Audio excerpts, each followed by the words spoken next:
جس طرح P T I chairman کے دور حکومت میں مودی کو جرأت ہوئی اور اس نے قبضہ کر لیا. تو یہ جو تانے بانے ہیں یہ ہمیں صاف نظر آ رہے ہیں. اور یہ بھی ڈاکٹر اسرار احمد کی جو آج سے کئی سال پہلے انہوں نے جو بات کہی تھی قوم کو, جو آرڈر آف دی ایلیمناٹی انہوں نے کہا تھا اور کس کا ذکر کیا تھا, پی ٹی آئی چیئرمین کا انہوں نے بڑا کلیئرلی ذکر کیا تھا. تو میں سمجھتی ہوں کہ وہ 9 مئی کو وہ کھل کر جو ہے وہ ساری بات, کیونکہ پہلے باجوہ کی بات ہوتی تھی کہ باجوہ صاحب جو ہیں وہ ان سے میری لڑائی ہے, پھر پوری فوج کے ساتھ جو ہے وہ ہو گیا, پھر پورے ملک کے ساتھ دشمنی ہو گئی. تو اب میں سمجھتی ہوں کہ دیکھیں اس میں جو ہمارے لوگ ہیں, نوجوان ہیں, لوگ خواتین ہیں, وہ میں تو حق کی بات اگر کروں تو وہ بیچارے بے قصور ہیں, کیونکہ ان کو تو اشتعال دلوایا گیا, ان کو تو پرووک کیا گیا. تو ان کا اتنا شعور نہیں ہے ہمارے ملک میں, نہ اتنی ایجوکیشن ہے, نہ اتنا شعور ہے. تو یہ سارا جو قصور ہے وہ تو چند لیڈران کا ہے اوپر. اور اس لیے میں کہتی ہوں کہ ان کی جو یہ پی ٹی آئی چیئرمین ہے, یاسمین راشد ہو گئی, اعجاز چودھری ہو گئی, جو پرووک کر ڈیسٹینیشن ہم بتا رہے تھے کہ آپ ادھر جائیں, آپ ادھر جائیں, تو یہ تو ان کی گھر جو ہیں, ان کی جائیدادیں, ان کی زمینیں, ان کے بینک بیلنس جو ہیں وہ ضبط کرنے چاہیے, اور ان سے وہ 6 ارب روپے کا نقصان پورا کیا جائے جو پاکستان کا ہوا ہے. صحیح. ٹیلی فون لائن پہ ہی رہیں. عظمیٰ صاحبہ, تحریک انصاف سے لوگ چھوڑ کے جا رہے ہیں, سیاسی مستقبل کیا لگ رہا ہے آپ کو؟ جس طرح کے حالات ہیں, ملک کو استحکام بھی چاہیے, کس طرح دیکھ رہی ہیں؟ بسم اللہ الرحمن الرحیم. پہلے تو میں آج کا ایک اسپیشل ڈے ہے ہمارا, اس پہ میں سب کو مبارکباد دوں گی, اپنی قوم کو, اپنے ملک پاکستان کو. اور سیکنڈ میں آپ کے سوال کی طرف آؤں گی. بالکل ٹھیک کہا کہ اس وقت ہمارے پاس بڑا فقدان ہے سیاست کا, کہوں گی میں, کیونکہ جو 9 مئی کو واقعہ ہوا ہے یہ نہیں ہونا چاہیے تھا, اور کسی صورت قابل قبول ہی نہیں ہے یہ چیز. اس سے بڑا بیڈ امپریشن غیر ممالک پہ گیا, اور دشمنوں کو ہم نے ایک اور دعوت دے دی کہ آؤ اور ہمارے گھر کے دروازے کھلیں, دشمنی نبھا لو. تو اس بات کا تو سخت مذمت ہم کرتے ہیں, بار بار ہم نے کی ہے کہ یہ نہیں ہونی چاہیے تھی. اور سیاست کا جو حال ابھی پی ٹی آئی کا نظر آ رہا ہے وہ ٹوٹتے ہوئے نظر آ رہا ہے, کہ 2 ٹکڑوں میں ہمیں دکھ رہا ہے کہ بکھرنے والی بات آ گئی. جیسے ایم کیو ایم پاکستان اور ایم کیو ایم کے بیچ میں جو دراریں ہوئی تھیں اور 2 پارٹیاں نکل گئی تھیں, تو اب تحریک انصاف کا بھی یہی کچھ سلسلہ نظر آ رہا ہے, اور جو کہ نہیں ہونا چاہیے. جب بٹوارا ہو جاتا ہے تو پھر کسی کی ریاست نہیں رہتی. تو تحریک انصاف کا بھی ہمیں وہی اس وقت پوزیشن نظر آ رہی ہے, اور وہی حال نظر آ رہا ہے. بہت غلط طریقے سے اپنے آپ کو ریپرزینٹ کیا گیا 9 مئی والے واقعے پہ. تو ایسا نہیں ہونا چاہیے تھا. سیاست ہر انسان کا جمہوری حق ہے, عوام کا جمہوری حق ہے, مگر یہ حق کسی کو نہیں ہے کہ اپنے ملک کے قیمتی اثاثوں کو ایسے ضائع کیا جائے اور ان پہ ایسے وار کیا جائے. یہ ہرگز نہیں ہونا چاہیے تھا. اچھا صاحبہ, میں آپ کی طرف آؤں گا. جس طرح چودھری شجاعت حسین صاحب بڑے زیرک سیاستدان ہیں, سینئر سیاستدان اس ملک کے, اور اس کی گہری نظر ہوتی ہے, انہوں نے کہا کہ تحریک انصاف کے اوپر پابندی لگنی چاہیے. کیا کہیں گی اس کے اوپر؟ دیکھیں, پارٹی جو ہے سیاسی پارٹی سیاسی کام کرتی ہے. اگر وہ پروٹیسٹ بھی کرنا چاہتی ہے تو وہ سیاسی اپنا رائٹ پرامن طریقے سے وہ پروٹیسٹ کرتی ہے. اور جب قانون ہو, کوئی وارنٹس ہوں آپ کے نکلے ہوئے ہوں, یا آپ کو کوئی عدالت بلا رہی ہو, تو آپ کو جانا چاہیے. تو اس پہ مجھے بھی جانا چاہیے, ہر ایک کو جانا چاہیے. قانون, لا آف دا لینڈ تو یہی کہتا ہے, اور یہی پی ٹی آئی کہتی تھی کہ رول آف لا. تو اگر نیب ان کو بلاتا ہے اور پھر یا ان کے وارنٹس ہوتے ہیں, پھر زمان پارک میں ایک پولیس وارنٹ لے کر آتی ہے, اور پھر اس کے نتیجے میں پیٹرول بم جو ہے وہ پولیس کے اوپر پھینکے جاتے ہیں, یا پتھر پھینکے جاتے ہیں, یا اسلحہ لیا جاتا ہے, یا پھر 25 مئی کو جس طرح توڑ پھوڑ کی گئی, پورے بلو ایریا کو آگ لگائی گئی, گاڑیوں کو جلایا گیا, یا پھر 9 مئی کو آپ دیکھنا سانحے کو کہ وہ بھارت بھی نہیں کر سکا. وہ کلبھوشن یادیو جو ہے وہ جو کام وہ کرتا تھا, جو کام تحریک طالبان پاکستان کے لوگ کرتے ہیں, جو کام ابھینندن نے کرنے کی کوشش کی, وہ کام جو بھارت نہیں کر سکا, وہ جو ہے وہ پی ٹی آئی کے جو لیڈرشپ ہے انہوں نے کر دکھایا اس دن. تو یہ سیاسی جماعت اور ایک یعنی دہشت گرد تنظیم میں فرق ہونا چاہیے. اور پھر اگر آپ الیکشن کمیشن میں تو ساری سیاسی جماعتیں رجسٹرڈ ہیں. تو اگر سیاسی جماعت کے طور پر کام نہ کرے, بلکہ سیاست کے لبادے میں دہشت گرد تنظیم بن جائے, تو پھر میرے خیال سے ریاست کا جو ذمہ داری ہے وہ اس کو ادا کرنا چاہیے. اب آشا صاحبہ ملک کے اندر آپ کو پتہ ہے کہ معیشت بہتر نہیں ہے. معیشت بہتر بھی تب ہوتی ہے جب آپ کے پاس معاشی استحکام تب آتا ہے جب سیاسی استحکام. حل کیا ہے اس کرائسس سے نکلنے کا, کیا کہیں گی؟ حل تو بس یہی ہے کہ ایک تو پاکستان میں جو انتشار ہے, افراتفری ہے, وہ ایک تو اس کو ختم ہونا چاہیے پاکستان میں. اور پیسفل جب تک آپ نہیں ہوں گے آپ کا ملک اسٹیبل نہیں ہو سکتا. جو ہر ملک میں احتجاج بھی ہوتے ہیں لیکن ایک طریقے سے ہوتے ہیں. دوسرا یہ ہے کہ جو بھی یعنی اب ہماری مسلم لیگ جو ہے, پاکستان مسلم لیگ کاف, اس کا ایک ویژن ہے پاکستان کے لیے کہ ہم پاکستان کی جو مڈل کلاس ہے, پاکستان کا غریب طبقہ ہے, ان کو ہم انشاءاللہ ان کے رائٹس کے لیے ہم جدوجہد کر رہے ہیں. اور پاکستان کی خواتین ہیں, پاکستان کے نوجوانوں کی بہت مسائل ہیں, اور ہم یہ کہتے ہیں کہ ہم کوئی بڑا سلوگن نہیں لگا رہے, کوئی بڑے اونچے دعوے نہیں کرتے. ہم پاکستانی عوام کے جو گراس روٹس کے مسائل ہیں, بنیادی مسائل ہیں, وہ اس کو ہم حل کریں گے. تو اس کے لیے نیت جو ہے آپ کی صاف ہونی ضروری ہے. اس کے لیے آپ کو لالچ سے پاک ہونا ضروری ہے. آپ کے کال آف فیل میں تضاد نہیں ہونا چاہیے کہ آپ کا محل ہو, آپ ہیلی کاپٹروں میں پھر رہے ہوں. میں پی ٹی آئی چیئرمین کی بات نہیں کر رہی, میں ساری پولیٹیکل پارٹیز کی بات کر رہی ہوں کہ آپ محلات میں رہتے ہوں, آپ کے اوپر آپ نے قرضوں کا تحفہ بھی دیا ہو پاکستان کو, آپ کے اوپر کرپشن کی باتیں بھی لگی ہوں, اور پھر آپ غریبوں کی بات کر رہے ہوں, اور آپ کئی سالوں تک گورننس کرنے کے باوجود اس علاقے کو جو ہے آپ صاف پانی تک نہیں دے سکے ہوں. تو یہ ساری جو سچویشن ہے, یعنی آپ کا جو کال آف فیل میں ہے وہ تضاد نہیں ہونا چاہیے. تو سیاستدان جو ہے اس کو ہم جو اپنی سیاست کر رہے ہیں, میں نے جو سیاست کی ہے وہ مفادات کی سیاست نہیں کی, آپ کے سامنے ہے ساری باتیں. صحیح. تو انشاءاللہ ہم جو ہے پاکستانی لوگوں کی آواز بنیں گے, اور اس لیے میں کہتی ہوں کہ پاکستانی لوگ بھی ہمارے ہاتھ مضبوط کریں. آج دیکھیں پاکستان میں ہر کوئی جھوٹ بولنا چاہتا ہے, ہر کوئی جو ہے وہ یو ٹرن کرنا چاہتا ہے, ہر کوئی جو ہے وہ غیر حاضر رہنا چاہتا ہے, کیونکہ لیڈر سے بھی سیکھا کہ پارلیمنٹ میں حاضری نہیں لگاتے اور تنخواہ برات پوری دیتے ہیں, تو لوگ دفتروں میں نہیں جاتے اور ڈپارٹمنٹ کا برا حال ہے. اور آج معیشت کو ہم نے ٹھیک کرنا ہے, کیونکہ گھر گھر جو ہے وہ بھکاری بڑھ گئے ہیں. آپ یقین کریں کہ خیبر پختونخوا میں معزز گھرانوں کے لوگ جو ہیں وہ بھیک مانگنا شروع ہوئے ہیں. روٹی جو ہے وہ 40 روپے کی ہو گئی ہے ایک روٹی. لوگ اب پیسے نہیں مانگتے, لوگ کہتے ہیں ہمیں روٹی دیں, ہمارے گھر میں کھانے کو کچھ نہیں ہے. تو یہ جو سچویشن ہے اس پر پہنچانے کی ذمہ دار ساری سیاسی جماعتیں ہیں جو کہ اقتدار میں رہی ہیں, اور ان سب اب جو پاکستان کے لوگ ہیں میں سمجھتی ہوں کہ پاکستان مسلم لیگ جو ہے وہ اپنے جلسے بھی کرے گی, اپنی تنظیمیں بھی بنائے گی, پورے پاکستان میں لوگوں کو اپروچ کرے گی, اور عام لوگوں کی جو حقیقی آواز ہے انشاءاللہ ہم بنیں گے, اور انشاءاللہ ہم عمل بھی کر کے دکھائیں گے جو ہم بولیں گے. بڑی مہربانی, آپ نے ٹائم دیا آشا گلیلائی صاحبہ, آپ کی بڑی مہربانی. ناظرین بریک کا ٹائم ہوگا, بریک کے بعد آتے ہیں ڈسکشن کو آگے بڑھاتے ہیں. ویلکم. جس طرح جشن منایا جا رہا ہے پورے پاکستان کے اندر, مختلف پروگرام ہو رہے ہیں, کیونکہ پاکستان نے 28 مئی 1998 کو جس طرح ایٹمی طاقت کے دھماکے کر کے پوری دنیا کے اندر ثابت کیا کہ پاکستان ایک ایٹمی قوت ہے, لیکن پرامن ایٹمی قوت ہے یہ ملک. اور جس طرح دشمن نے جس طرح پاکستان کو ہمیشہ یہ سوچا کہ پاکستان جو ہے ہمارے سامنے کچھ بھی نہیں ہے, لیکن پاکستان نے یہ ایٹمی دھماکے کر کے ان کو منہ کی کھانی پڑی. مجھے اسٹوڈیو میں ہیں عظمیٰ کامران صاحبہ. ذاتی مفادات کی سیاست ہوتی ہے, عوامی مفادات کمپرومائز ہو جاتے ہیں, ملکی مفادات کمپرومائز ہو جاتے ہیں. اس سے نکلنا پڑے گا ہمیں ملک کی بہتری کے لیے, ملک کی مضبوطی کے لیے. کیا کہیں گی؟ بالکل امتیاز بھائی, ایسا ہی ہے, اور ایسا ہی ہم نے بھی دیکھا ہے کہ سیاست میں اپنے مفادات سب سے پہلے آتے ہیں. عوام کا نمبر تو کہیں جا کے بعد میں سوچا جاتا ہے, آتا نہیں ہے. کیونکہ دیکھیں جو حکمران اپنے عوام کے ساتھ اور ملک کے ساتھ سنسیئر نہیں ہے, میں یہ سمجھتی ہوں ان کو سیاست کرنے کا حق نہیں ہے. مگر بدقسمتی سے میں یہ بھی کہوں گی کہ پتہ نہیں ہماری عوام ان کرپٹ سیاستدانوں کو چن کیسے لیتی ہے.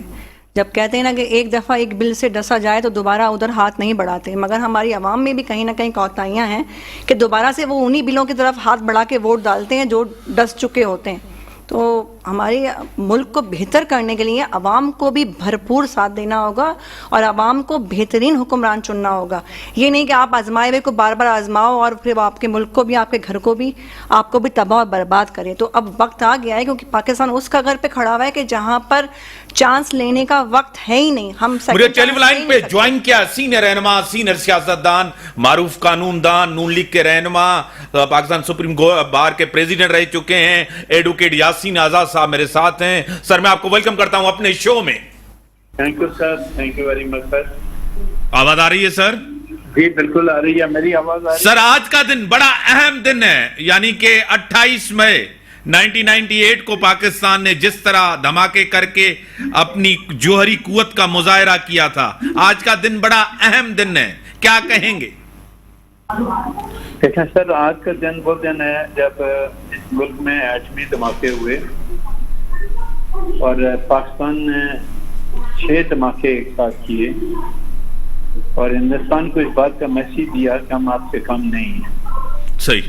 یہ سمجھتا ہوں کہ اس وقت کی جو حکومت تھی میاں نواز شریف صاحب کی, یہ ان کی سب سے بڑی کامیابی تھی. اور میں نے جنرل اسد درانی کی کتاب پڑھی ہے اور اسد درانی کی کتاب کے اندر پیج نمبر 175 میں یہ بات انہوں نے بڑی ڈیٹیل سے لکھی ہے کہ جب ہم نے میاں صاحب سے جا کے بات کی کہ ہم ایٹمی دھماکہ کرنے چاہتے ہیں تو میاں صاحب نے کہا کہ فوری طور پہ ایٹمی دھماکہ کریں, کوئی رکاوٹ نہیں ہے. حالانکہ اس وقت آپ کو پتہ ہے کہ امریکن گورنمنٹ نے بڑی لمبی چوڑی آفر کی تھی کہ دھماکے مت کرو. صحیح. لیکن اس کے باوجود اس وقت کے وزیر اعظم نے کسی قسم کا کوئی دباؤ قبول نہیں کیا. بہت سارے لوگ کلیم کرتے ہیں کہ جی ہماری وجہ سے ایٹمی دھماکہ ہوا, لیکن اسد درانی چونکہ ISI کے سربراہ تھے تو میں یہ سمجھتا ہوں کہ جو کچھ انہوں نے اپنی کتاب میں لکھا ہے وہ بالکل ٹھیک ہی لکھا ہوگا. اور میاں نواز شریف صاحب نے پاکستان کی قوم کو یہ ایک میسیج دیا کہ ہم ایک ایٹمی طاقت ہیں اور آج یہی وجہ ہے کہ ہماری تمام ویکنیس کے باوجود کسی کو ہمت نہیں ہوتی کہ ہماری طرف آنکھ اٹھا کے بھی دیکھے. تو یہ ایک اتنی بڑی کامیابی ہے جس کا اندازہ نہیں کیا جا سکتا. ایٹمی قوت بننے کے بعد آج ہم معاشی طور پر بھی اتنا ہی مضبوط ہو جاتے جتنا ایٹمی دھماکے کے بعد بدے. بہرحال وہ دن پاکستان کی تاریخ میں ہمیشہ یاد رکھا جائے گا اور ایٹمی دھماکے کراتے وقت جو حکمران تھے وہ میاں نواز شریف صاحب وزیر اعظم تھے. تو ظاہر ہے کہ آج کے دن ہمیں ان کے اور ان کے رفاق پار کو مبارکباد دینی چاہیے اس بات کی کہ اگر وہ یہ دھماکے نہیں کرتے تو شاید آج پاکستان کمزور وکٹ پہ کھیل رہا ہوتا. بہرحال میں یہ سمجھتا ہوں کہ یہ پاکستان کی سب سے بڑی کامیابی تھی اور چونکہ اس سے پہلے ہندوستان دھماکے کر چکا تھا, وہ اپنے آپ کو یہ سمجھ رہا تھا کہ وہ ایک ایٹمی قوت ہے, پاکستان کی کوئی حیثیت نہیں. لیکن ایٹمی دھماکے ہونے کے بعد ہندوستان کو اس بات کا اندازہ ہو گیا کہ پاکستان بھی ایک ایٹمی قوت ہے اور وہ ہماری طرف کبھی بھی غلط نظر سے نہیں دیکھ سکا. تو ہم دعا کرتے ہیں کہ اللہ تعالیٰ ہمیں معاشی طور پر بھی اتنا ہی مضبوط کرے جتنا ایٹمی دھماکے کے بعد ہم پاکستان کی پوزیشن بنی تھی. اور مجھے امید ہے کہ وہ دن ضرور آئے گا کہ معاشی اعتبار سے جب ہم بہتر ہوں گے اور ہم دوسروں سے پیسہ لینے کی پوزیشن میں نہیں ہوں گے. بہرحال آج کا دن 28 مئی کا دن پاکستان کی تاریخ کا سنہری دن ہے اور میں ایک دفعہ پھر میاں نواز شریف صاحب کو جو آج بھی مسلم لیگ نون کے سربراہ اعلیٰ ہیں اس زبردست کامیابی پر جو اس وقت انہوں نے حاصل کی میں مبارکباد دیتا ہوں اور پوری قوم کو بھی مبارکباد دیتا ہوں جو اس کی وقت کی حکومت نے دھماکہ کیا اور دھماکہ کرنے کے بعد پاکستان کو ایک ایٹمی قوت بنایا. ایڈوکیٹ صاحب, جس طرح کے آج سیاسی حالات ہیں, معیشت آپ کے سامنے ہے, کس طرح اس کو بہتر کیا جا سکتا ہے؟ 9 مئی بھی کبھی ہم نہیں بھلا سکتے جو 9 مئی کو واقعات ہوئے. دیکھیں پہلی بات یہ ہے کہ 9 مئی کے جو واقعات ہیں نا ان کو بھولنا اس قوم کے لیے کافی مشکل ہو جائے گا. پاکستان میں سیاسی جماعتیں آتی ہیں, اپنا منشور لے کر آگے بڑھتی ہیں, پاکستان کے لوگوں کے پاس جاتی ہیں, بعض سیاستدانوں کی گرفتاریاں بھی ہوتی ہیں, جیلوں میں بھی جاتے ہیں. لیکن کسی نے اپنے اداروں پہ اس طرح سے حملے نہیں کیے. اور 9 مئی کا جو نشیات دن ہے, آپ خود دیکھ لیں کہ ہمارے پڑوسی ملک نے خود اس بات کو ایڈمٹ کیا اور کہا کہ جو کام ہم 75 سال میں نہیں کر سکے وہ عمران خان صاحب نے ایک دن میں کر کے دکھایا. یہ کہاں لکھا ہوا ہے کہ آپ جا کے کور کمانڈر کے بندوں پہ لگائیں, آگ لگائیں؟ یہ کہاں لکھا ہوا ہے کہ آپ جا کے GHQ کو آگ لگائیں؟ یہ کہاں لکھا ہے کہ ایئر فورس کے MM عالم نے, جس نے ہندوستان کے 6 جہاز ایک دم گرائے, کوئی جہاز کو آپ جا کے آگ لگا دیں؟ یہ کہاں لکھا ہوا ہے کہ شہید کے مجسمے کو جا کے آگ لگا دیں؟ صحیح. تو میں یہ سمجھتا ہوں کہ عمران خان کا یہ ایسا گناہ ہے جو ناقابل معافی ہے. آپ دوسرے لوگوں کو تو گرفتار کر رہے ہیں, ان کے خلاف کیس بن رہے ہیں, جو اصلی ماسٹر مائنڈ ہے اس کی طرف تو ابھی تک ہاتھ نہیں اٹھایا گیا. تو میں اپنی حکومت سے بھی مطالبہ کرتا ہوں کہ ماسٹر مائنڈ پہ پہلے ہاتھ ڈالیں, باقی لوگوں پہ ہاتھ ڈالیں. آج عمران خان بالکل آپ کے سامنے دیکھ رہے ہیں کہ ان کے تمام سارے دوست جو اب انہوں نے پولیٹیکل پارٹی میں ان کے ساتھ دے رہے تھے, جو بڑے بڑے دعوے کرتے تھے, اور جو 2018 میں اس وقت کے چیف آف آرمی صاحب جن لوگوں کو لے کے آئے تھے, جو لے کے آئے تھے, آج وہ دیکھ رہے سارے کے سارے عمران خان کو چھوڑ کے چلے گئے, اور عمران خان اس وقت بالکل اکیلا ہو کے رہ گیا. اور مجھے افسوس تو اس بات کا ہے کہ ان کی سیاسی جماعت میں مجھے کوئی ایسا ایک بھی سیاستدان نہیں ملا جس نے گرفتاری کو ویلکم کیا ہو اور یہ کہا ہو کہ میں تمام حالات کو فیس کرنے کے لیے تیار ہوں. جب قائد ہی 24 گھنٹے برداشت نہیں کر سکا جیل میں, تو باقی لوگ کہاں سے کریں گے؟ اور آج آپ یہ دیکھ رہے ہیں کہ 3.5 سال میں جو اپنی جانوں کا کہہ رہے تھے ہم اپنی جان نشاور کرنے کے لیے تیار ہیں, ان میں سے کوئی بھی عمران خان صاحب کے ساتھ کھڑا نہیں ہے, اور ان کی پارٹی تقریباً خاتمے پہ ہے. اور میرے نزدیک عمران خان کا جو پولیٹیکل کیریئر ہے وہ آپ الطاف حسین کی طرح ختم ہے. مجھے مزید کامیابی ان کی کوئی نظر نہیں آتی. سر ٹیلی فون لائن پہ ہی رہیں. آپ کو کیا لگ رہا ہے, جس طرح ایڈوکیٹ یاسین آزاد صاحب نے کہا ہے کہ ماسٹر مائنڈ عمران خان ہے, اس کو گرفتار ہونا چاہیے, جو واقعات ہوئے 9 مئی کو, کیا کہیں گی؟ دیکھیں, ہمارے بھائی نے ایک طرح سے ٹھیک ہی کہا ہے. جو بھی اس چیز کا ذمہ دار ہے اس کی پوری انکوائری کر کے اس کو گرفتار کرنا چاہیے, کیونکہ قانون سب کے لیے ایک ہے. کیونکہ چاہے وہ کوئی پارٹی کا لیڈر ہو, چاہے کوئی ادنا سا ممبر ہو, قانون سب کے لیے ایک ہونا چاہیے اور پوری انکوائری ہونی چاہیے. آپ کو یاد ہوگا کچھ عرصے پہلے میں نے آپ کے پروگرام میں ہی ایک بات کی تھی کہ عمران خان کو میسج دیا تھا کہ خان صاحب کو چاہیے کہ اپنی ہی کیبنٹ میں چھپے ہوئے دشمنوں کو دیکھیں اور اپنی پارٹی کو کلین کریں. تو انہوں نے اس وقت سیریس ہو کے یہ معاملات نہیں دیکھے, مگر اب ان کو معاملات جو ہیں وہ سیریس ہو کے دیکھنے پڑیں گے. کیوں؟ کیونکہ ملک کی معیشت کے ساتھ ساتھ ملک جو ہے وہ آن دا موو گر رہا ہے ہمارا ان سیاسی اختلافاتوں کی وجہ سے. تو ان اختلافاتوں میں اگر لگے رہیں گے اور سیاسی لڑائیاں لڑتے رہیں گے تو آپ بتائیں عوام کہاں کھڑی ہے اور پاکستان کس موڑ پہ آ جائے گا. تو واقعی میں بڑا بدحالی کی صورت میں اور بدحالی کے زمرے میں آپ نے ہمارے بوجھ تلے دبا دیا ہے ہمیں, کیونکہ بدحالی اور بڑھا دی ہے. اور محکموں کے اوپر یہ حملہ کرنا, یہ تو کسی صورت کسی بھی سیاسی جماعت کو پرمیشن ہے ہی نہیں اور نہ ہونی چاہیے. تو جو بھی ان چیزوں میں ملوث ہے اس کو سخت سے سخت سزا ملنی چاہیے. ایڈوکیٹ صاحب, جس طرح کہا جاتا ہے کہ یہ انتقامی کارروائی, یہ کون سی انتقامی کارروائی ہے؟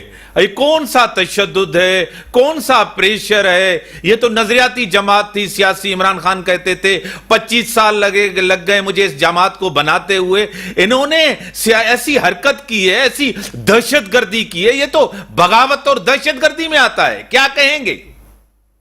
سر, انتظامی کارروائی کا جہاں تک تعلق ہے, آپ دیکھا ہوگا کہ عمران خان صاحب کے 3.5 سالہ دور میں جتنے انتظامی کارروائی عمران خان نے کی ہے شاید ہی کسی نے کی ہو. اور آپ نے یہ دیکھا ہوگا کہ جیل کے اندر سے میاں نواز شریف کی موجودگی میں ان کی بیٹی کو گرفتار کیا گیا. صحیح. اور آواری ٹاور کراچی میں جس طرح دروازے توڑ کر آپ اندر گھسے تو چادر اور چار دیواری کا اس وقت آپ کو خیال نہیں آیا. اور امریکہ میں کھڑے ہو کے عمران خان نے کہا کہ میں ابھی پاکستان میں جاؤں گا تو میں آپ کا ایئر کنڈیشن ریموو کر لوں گا, میں آپ کو تباہ برباد کر دوں گا. وہ چیزیں تو اپنی جگہ پہ. یہ بات میں آپ کے پروگرام میں کئی دفعہ کہہ چکا ہوں کہ اس ملک کے معاشی حالات خراب تھے, اس ملک کے سیاسی حالات خراب تھے, لیکن اب بدقسمتی سے اس کے ملک کے جو آئینی بحران پیدا ہوا اسپیشلی آنریبل سپریم کورٹ کے حوالے سے، اب آئینی بحران بھی اب ہمیں کہاں لے کے جا رہا ہے؟ جس طرح ابھی آپ کے سامنے آڈیو لیک کے معاملے میں جو آنریبل چیف جسٹس صاحب نے آبزرویشن دی یا جو باتیں کی، وہ اس بات کی نشاندہی کرتی ہیں کہ ہماری عدلیہ کے درمیان بھی ڈفرینسز ہیں. جس طرح میڈم نے کہا، میں ان کی بات کو اپریشیٹ کرتا ہوں کہ بہتر یہی تھا کہ ہمارے ملک کے پولیٹیکل لیڈر جب پارلیمنٹ کے اندر تھے، پاکستان کے 22 کروڑ عوام ان کو الرٹ کر کے پارلیمنٹ اس لیے بھیجتے ہیں کہ وہ پاکستان کے 22 کروڑ عوام کی نمائندگی کریں، ان کو مشکلات سے نکالیں، ان کے لیے بہترین راستے کا چوائس کریں.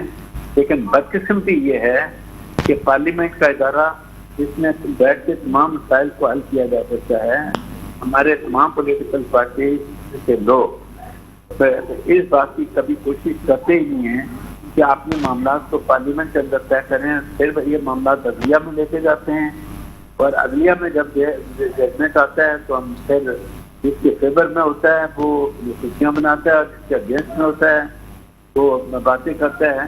تو میں اداروں سے یہ بات کہتا ہوں، چاہے وہ عدلیہ کا ادارہ ہو، اسٹیبلشمنٹ کا ادارہ ہو، چاہے ہمارے پارلیمنٹ کا ادارہ ہو، میں ان اداروں کے تمام لوگوں سے ایک بات کہتا ہوں اور بار بار پروگرام میں کہتا ہوں کہ خدا کے لیے اپنی انا کی جنگ لڑنا چھوڑ دیں، پاکستان کے بقا کی جنگ لڑیں. پاکستان کے بچے 22-23 کروڑ عوام کو جو اس کا مشکل صورتحال سے دوچار ہیں اس سے نکالنے کی کوشش کریں. لیکن بدقسمتی یہ ہے کہ ہمارے ہاں اداروں کے درمیان اتنا ٹکراؤ ہے، اور میں نے اپنی لائف میں پہلی دفعہ دیکھا کہ ایون آنریبل سپریم کورٹ میں جو تقسیم سامنے آئی ہے اس کی وجہ سے بھی مجھے انتہائی افسوس ہے، کیونکہ اس ادارے سے میں پچھلے 45 سال سے منسلک ہوں. میں نہیں چاہتا کہ میرا کوئی ادارہ کمزور ہو، میں چاہتا ہوں کہ جو ہمارے ادارے ہیں وہ مضبوط سے مضبوط کر ہوں.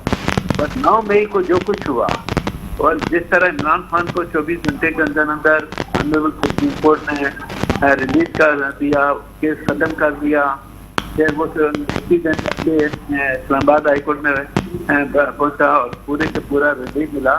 تو بہت ساری چیزیں جو ہے نا امپریشن کریٹ کرتی ہیں. آپ پاکستان کے غریب آدمی ہم سے پوچھتے ہیں کہ کیا یہ انصاف جو ہے پاکستان کے بڑوں کے لیے ہے؟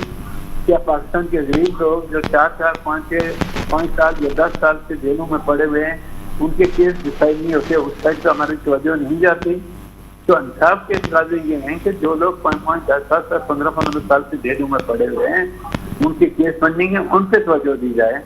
لیکن آج کل آپ نے دیکھا ہوگا کہ سوائے پولیٹیکل کیسز کے سپریم کورٹ میں بھی، لوور ہائی کورٹ میں بھی، اور میرے نزدیک آپ کو یاد ہوگا کہ سب سے پہلا آئینی بحران جو ہے نا کہ پنجاب میں حمزہ شہباز شریف والا معاملہ آیا اور آپ نے جو ججمنٹ دیا آئینی بحران تو اسی طرح دن سٹارٹ ہو گیا تھا. تو میں یہ سمجھتا ہوں کہ حالات کو بہتر بنانے میں ہمارے سیاستدانوں کو رول پلے کرنا چاہیے. یاسین آزاد صاحب، آپ کو پتا ہے آڈیو لیکس کمیشن کو جس طرح اس کا نوٹیفیکیشن معطل کیا سپریم کورٹ نے، چیف جسٹس صاحب نے کام سے روک دیا اس کو، کہ اس میں جو ہے نا اسینٹ نہیں لیا گیا تھا چیف جسٹس صاحب سے. دیکھیں میرا تو پوائنٹ آف ویو ہے کہ چونکہ یہاں پہ honourable chief justice of Pakistan کو اس بینچ کیا فل ایڈ نہیں کرنا چاہیے تھا، چونکہ کچھ فیملی ممبر ان کے انوالو ہو رہے تھے. یہ دوسری بینچ بنا دیتے، کسی اور جج کو ایڈ بنا دیتے. مجھے وہ وقت یاد ہے کہ جب چودھری افطار صاحب کے بیٹے کا معاملہ آیا تو چودھری افطار صاحب نے بڑے کورٹ میں قرآن سے ہاتھ رکھ کے یہ کہا کہ مجھے نہیں پتا کہ میرا بیٹا کیا کاروبار کرتا ہے. تو مجھے اس وقت بڑا دکھ ہوا تھا کہ ایسا نہیں ہو سکتا. تو جب کرٹسی کلیم کرتی ہے اور ہماری مارل ایتھکس بھی ہے کہ اگر کوئی فیملی ممبر ہو تو پھر اس جج کو بنچ کے اندر نہیں بیٹھنا چاہیے، بنچ دوسروں کی بنا دینی چاہیے. اور بعد میں چودھری افطار کے معاملے میں بھی جب بنچ بنی تو پھر دوسری بنچ بنی، چودھری صاحب بیچ سے ہٹ گئے اور ان کا معاملہ جو ان کے بیٹے کا یا ملک ریاض کے داماد وغیرہ کا تھا وہ پھر ایجنسیوں کو دیا گیا.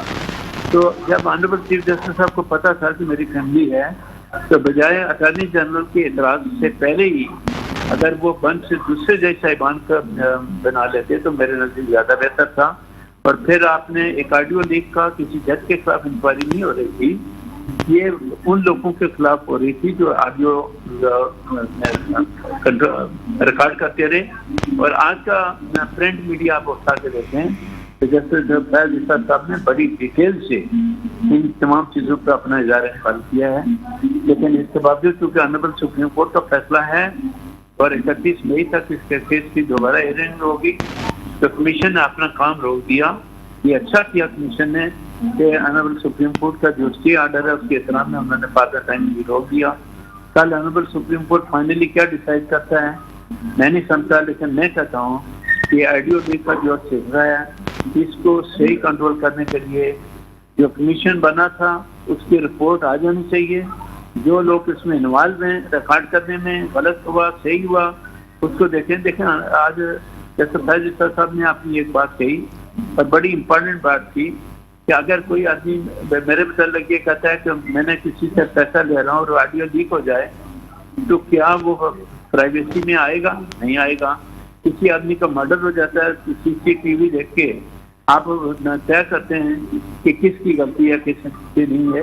ابھی یہاں کراچی میں ایک ایکسیڈنٹ کا کیس ہوا تو کیس FIR کسی کے خلاف کٹی، اس میں ایک آدمی کی ڈیتھ ہو گئی. جب CCTV دیکھی گئی تو غلطی کسی اور کی تھی.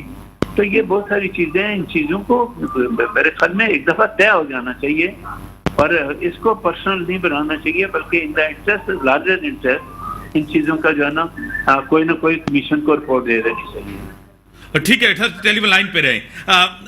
عوام کو ریلیف عوام کی کب سوچی جائے گی کہ عوام کی کیا صورتحال ہے، عوام کس کرب سے گزرے، کیا کہیں گے؟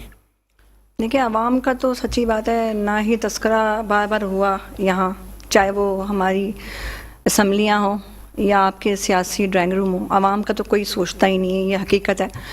پاکستان مسلم لیگ فنکشنل کی طرف سے میں ہوں اور میں نے ہمیشہ ایک عوام بن کے بات کی اور عوام کے لیے ہی بات کی. کیونکہ جب آپ عوام بن کے بات کرتے ہیں تو عوام کا درد بھی اپنے سینے میں رکھتے ہیں اور ان کے لیے بات کر پاتے ہیں. عوام کو ریلیف ملنا چاہیے کیونکہ عوام ہے تو پاکستان ہے، پاکستان ہے تو حکمران ہے. در حقیقت جب ملک ہی نہیں رہے گا، معیشت ختم کر دی گئی ہے ملک کی، تو کہاں سیاست کریں گے یہ سیاستدان؟ عوام کے لیے سوچنا چاہیے. پہلا حق ملک کا ہے اور پھر عوام کا ہے. جب آپ عوام کا نہیں سوچیں گے تو بدحالی بھی پھیلے گی اور غلط فیصلے بھی ہوں گے، وائلنس بھی ہوں گے. تو یہ بالکل آپ نے ٹھیک کہا ہے، عوام کا سوچنا چاہیے. اور میں یہ سمجھتی ہوں اس وقت جو صورتحال چل رہی ہے تو الیکشن بہترین ایک منتخب ہوں گے، جو جب بھی ہوں گے الیکشن بہترین ایک نتیجہ ہے جس پہ عوام سلیکٹ کرے اور عوام کے لیے سوچا جائے، تو اس پہ غور کیا جائے. ٹھیک ہے ایڈوکیٹ صاحب، آپ کی بڑی مہربانی، آپ نے ٹائم دیا. ناظرین بریک کا ٹائم ہے، بریک کے بعد آتے ہیں. ویلکم برادری. جو ملک کی صورتحال ہے آپ کے سامنے ہے، عوامی مسائل.